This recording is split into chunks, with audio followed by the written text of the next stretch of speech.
Hey dudes and dudettes, Mr. Theorist here, back with another theory video. This theory video is to do with the Star Wars universe as a whole. I know it's a bit vague, but as I get on with the theory you'll understand what I mean. So, I'm going to jump straight in.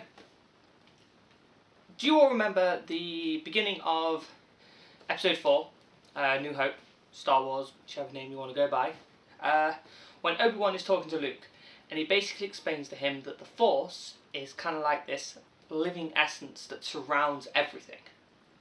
This is kind of where my theory is building off, but it also builds off conversations I've had with friends and also with my housemate.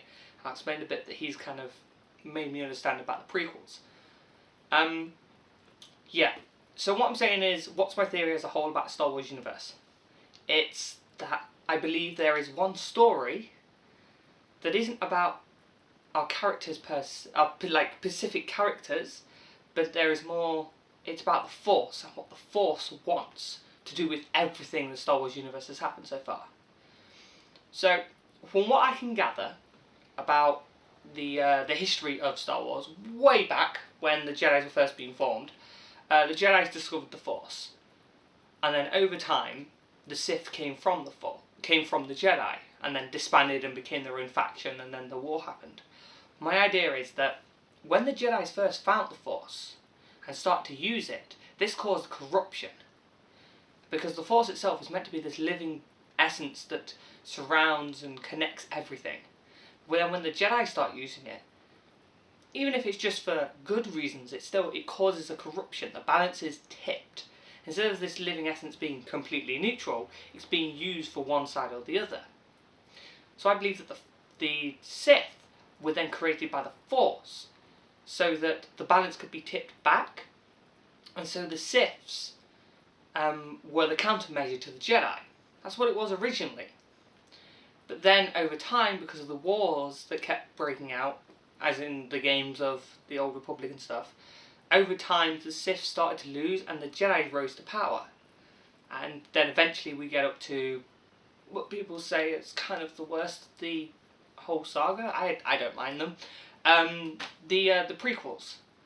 And we begin to see that the Jedi are so arrogant and they see themselves as above everyone else. They have a massive tower that's huge, even in Coruscant, a city that's built out of towers.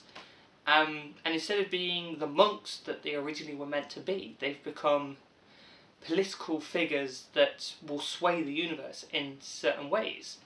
Like, you wouldn't expect a monk to go up to,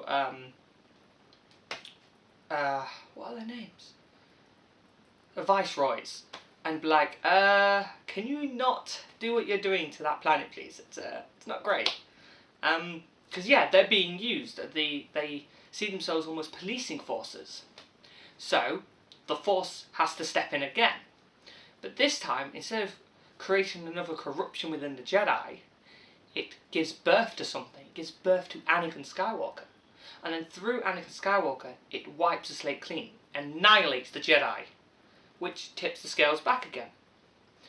But because Anakin has become a Sith and they're Sidious, the balance is the other way. So the Force, yet again, in a less direct way this time, makes sure that the universe calls upon Luke. Luke defeats his father, and together they defeat Sidious, and the balance is restored.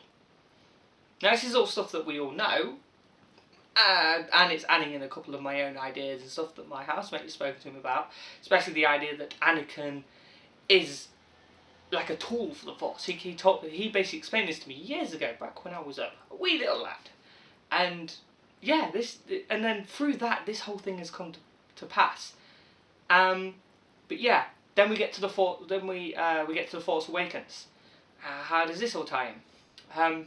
I believe that if you've watched my previous theory, the first theory actually to go on this channel about who Rey is and what she could mean to this new trilogy, I explained that she is more likely Luke's daughter.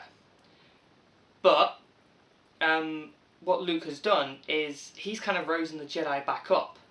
Now, either because he accidentally awoken Rey, which caused the side of good to have too much power again, whether he did something else. I believe this is why he went into exile. Because he he's tipped the balance back.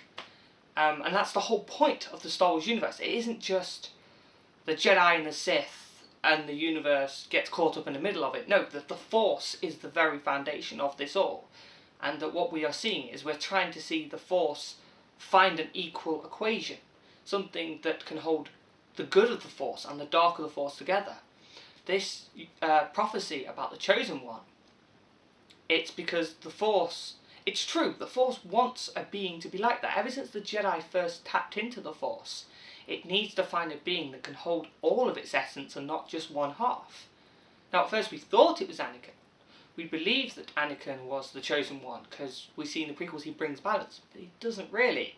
As I've said, he tips the scales to the Sith. But then we can say, well, then Luke does, because Luke defeats Vader and Sidious. He must be the Chosen One. He brought balance.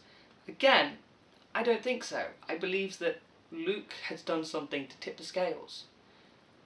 And so, I believe that there's a possibility this is Rey. That I'm saying Rey is the Chosen One. Maybe not, but I believe she could be. Because if we look in The Force Awakens, when she takes on Kylo Ren at the end, she uses the dark side. She clearly taps into her anger to defeat him. But it doesn't seem to cause any side effects. When the battle is all over, she embraces Leia and she is still quite sad for Han. She still has her emotions, her happy ones, which I believe the Jedi are meant to hold. And we know she can use Jedi powers. So I believe that Rey is possibly going to be a Chosen One. The Chosen One?